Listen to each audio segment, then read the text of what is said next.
And let's see. All right. Hey, folks, it is December the 14th, and we're going over the second half of chapter 26. And this has to do with Roman customs and stuff like that.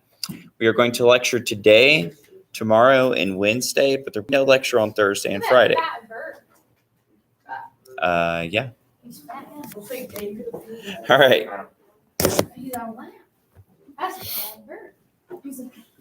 Whoa. All right. So, yeah. So, the Romans were a very religious people, and it was, you can think about it as in, the religion was based a lot of forms and rules and structure. They're a very legalistic society. So, if everything that they have to do with their day-to-day lives, can you put that up? That's distracting. It's loud. There you go.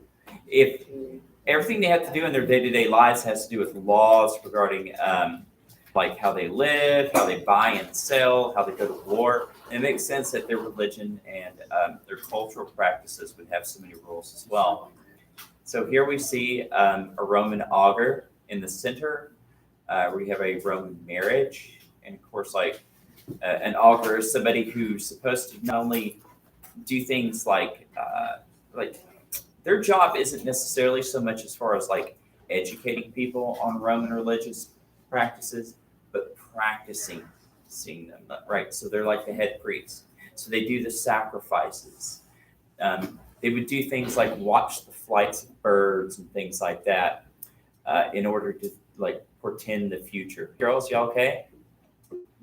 Okay, so yeah. Instead of like they like tie her hair with like spearheads. Yeah, and I'm not sure what the symbology of that is. However, it's like the deadliest dreadlocks. But one thing they did point out is that the husband was supposed to snatch her away from her family, kind of like the Sabine women. Snatch, as in it's like they were just pretending. It was kind of like a show. Yeah. So you see, this is something that goes back to an earlier day. Oh, help me, I'm being kidnapped. And I was like, ha ha ha. Yeah. Get kidnapped, woman. So you see these things, they go back to their ancient myths. They all go back to they're trying to like relive what their forefathers had done. But yeah, you could say Romans were extremely superstitious. We know that the ancient Greeks would look at the flights of birds and they would look at omens and weather. Did they work? Not so much. Though, what they could do though is that we will see later that Roman priests will do things like try to lay down curses, right? And they're essentially asking for the Roman gods to totally like do something bad to somebody. So it's like a reverse prayer almost. Yeah. Reverse prayer. Yeah, it's like praying in reverse. So moving on, here we have the bride being handed off to or being taken away by her husband. And she looks so sad. Well, people didn't marry for love that much throughout most of history. That's going to be something that's going to be a product of like the 1700s. Because they're finally like, hey, bro, we actually like love people. That's crazy. People could fall in love and they could marry someone they were in love with, but a young man usually married who his dad said to marry, and a young lady usually married who her dad said to marry. It was like a couple of dads got together and arranged it. Yeah, and this is a practice that's of course going to stick around throughout the Middle Ages. Society of who's going to marry who. Well, and that's not a Western thing either. Marriage. This type of thing was done in Asian countries throughout most of history. It's one of those things you find through a lot of cultures. Even African societies and tribal sub-Saharan African societies, arranged marriage was totally normal.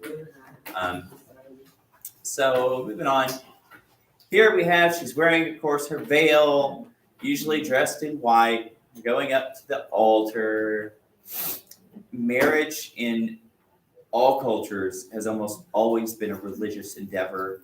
The two are so intertwined that it's a very, very modern idea to separate the two. You find this in tribal societies. It's a religious thing through the Americas, through like every continent, and the Romans were no exception. Yeah. So yeah, here we have a Roman street, a Roman road. This is the Via Appia, the Appian Way, and you see that it's still holding up today, like over 2,000 years later. Yeah. So It's just all smooth. oh yeah. Smooth down. That's one thing that's true about, say, cobblestone streets as well, is like they're so smooth that they're kind of slippery. And so, Like imagine it when it rains. You're like, it's like ice. oh yeah, yeah, It's like- absolutely. Dude, that sounds fun though. You would Could put be. it on like the little holes. You wouldn't like, wanna fall If you on try it. to go fast, dude, like it's like when you ride a It's still be skateboard or fun. like Are you allowed to it's walk under on the it? wheel. Yeah. Oh, really? There's a reason why. In Italy today, there's still Yes. a lot of these older Italian cities still have Yes. roads. They normally don't want you to drive on them, but you can usually you can walk on them, run on them, ride a bike. Really? Yeah. You know, Here's a map of Roman roads at the height of its empire. So you can see they go like all over the place. And it's because of these roads that the Roman army is going to be able to go anywhere throughout the empire. But also, the roads are going to allow so much trade that you're going to have mail order industries in Rome develop to where you could be in England with a catalog and catalog order works of art from Rome, and they'll literally mail it to you. Yes, Why didn't they make a bridge across the English Channel? because why haven't they today? Didn't they make an underwater one? But it took like modern technology. or something. Big. It's pretty far. I mean, especially for an ancient people building an in-ocean bridge like that.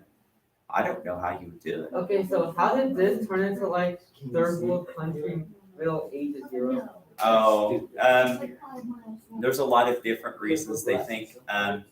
So one is they think there's, and I think it's like a combination of things. One is that the Roman government became so corrupt and inept that they pretty much crushed all their industries, and the only way to be somebody who could actually make money was to be someone who worked for the Roman government. Another thing is they culturally changed so much by allowing Germanic invaders to become part of the empire. Their culture fell apart. When the culture fell apart, nobody cared about the Roman way of life anymore, which is tied to the Roman government commerce. Another thing as well is they think that the Roman Empire could only remain stable if it was expanding and pillaging, but they pretty much expanded and pillaged to the extent that their empire was capable of doing when you consider travel and communication. And also like up here, the people up here were pretty much pre-civilization. They didn't have any wealth. Here you had the new Parthian Empire. They were super tough and they were able to hold Romans off. You have a massive desert here. There's nothing.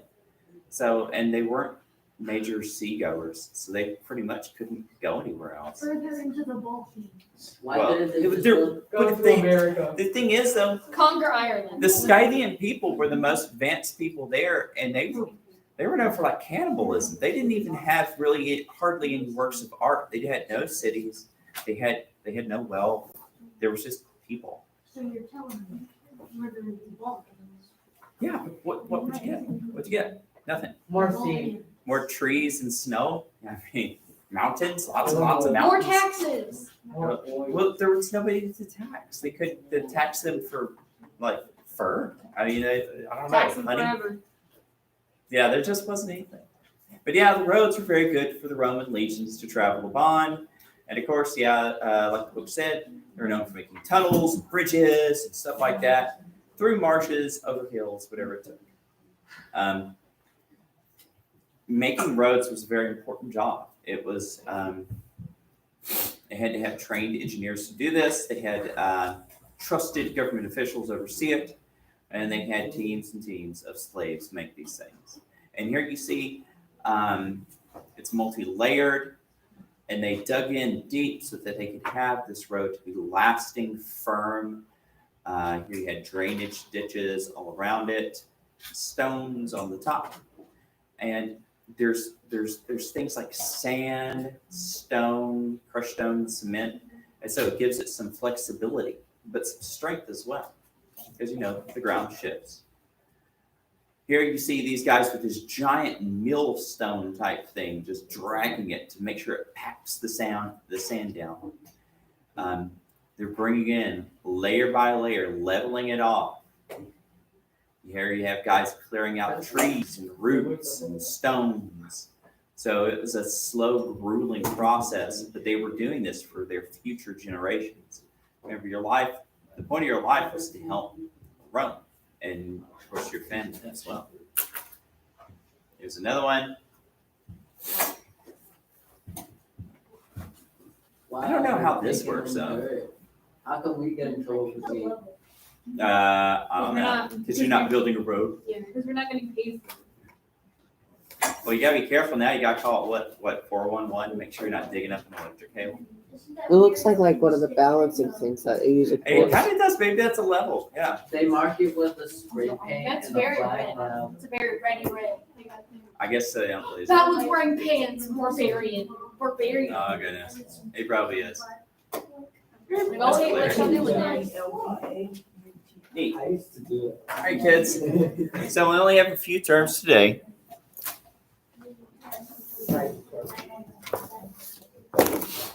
All right, folks. So, what about the augurs? Who were the augurs? They were What did like they gonna do? read. Kind of like fortune telling guys. Okay. So y'all are right. So Roman priests who tried to read omens, right? So, and omens were super important, much like the Spartans. Hey, Jaden, can you come back to your table? Thanks. So just like the Spartans, the Romans would do things like they would put off war or trade or building or marriage or moving or colonizing if the augur gave a bad omen. If they're like, whoa, whoa, whoa, that bird's flying the wrong direction. We're all going to die if we go to battle. Bless you. So they wouldn't go to war. Or there's lightning on the wrong side of the mountain. Can't have that marriage. Sorry. So, Sorry, y'all. yeah. It wasn't meant to be. So, I mean, this really played into Roman superstitions. These are pre-scientific people. They don't understand the world that's going on around them. They're kind of powerless to the forces of nature and chance. And so they're Scared a lot. no, but they did believe in something called the Wheel of Fortune, where You like the game? well, let me ask what Or the it's show? named after. Wait. But the Wheel of Fortune is like all people are born with kind of like something like a fate, right? So the Romans believed in the fates, where your destiny is going to come out for you a certain way no matter what. You only have some choices within that margin, within that destiny. And so it's kind of stinks really. But yeah, that pretty much ties it up. A Roman priest who tried to read the omens. Of course, they'd offer sacrifices, and they would try to. What was Roman religious practices like? Did they like love their gods? No. Nope. I'm assuming no because They were like, hey, y'all, can we cut a deal here? Yeah, Romans tried to bargain.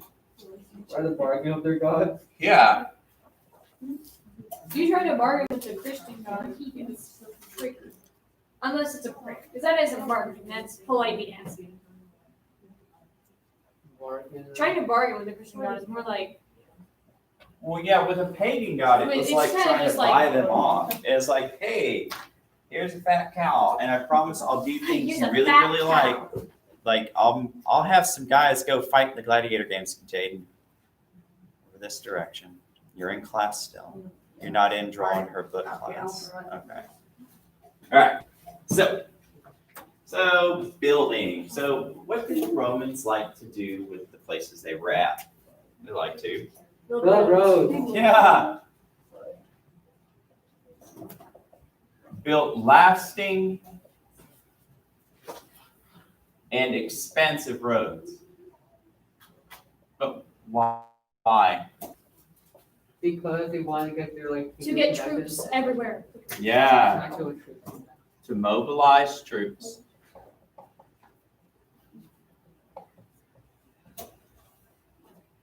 And okay, so To get troops to places fast. and this is one thing that Rome is best known for. See, the building of roads helped the Persian Empire out a whole lot to expand. However, one of the dangers about roads is your enemies can use them too. And we're going to see that in the Carthaginian Wars, Hannibal will use Roman roads. Later on, Germanic barbarians are going to use Roman roads. And it's not going to be all that great. I mean, why not everyone else? Yeah, I mean, it's there. What are you going to do? Like, avoid it? So it can be a double-edged sword. What are they gonna do? Put a sign that says no Carthaginians on it? Well, then Why that don't you just have probably would guards stop on it? They're like, actually, are you a Roman citizen? Let me see your ID. Give me your ID. Well, I wouldn't want to be like one of those 2 or 3 guards when you got thousands of guys with stabbing Like a sticks bouncer. coming. This is why you make bombs. Well, the Romans didn't necessarily have bombs back then. All right, so They catapult They had people jet- with- I think they had You catapults. come back with it. they did. All right, guys and gals. So here's the thing. So weddings kind of show some of those things that we get. What's some of the things that struck out to you about Roman weddings? They're highly Carrying religious. someone into the house. They were really arranged. Mm-hmm. Okay, so yeah, arranged and Highly religious. religious and hey, what were some of the practices? What's one thing they did back then do people still do today? They carry their bride into the Yeah, why did they do that? because of the, they thought if she fell or stumbled, it would be bad luck. And we still do that today, and most people don't know why. People just do it to do it now, I guess. Nah, bro. I want to walk in the house. Through the doorway.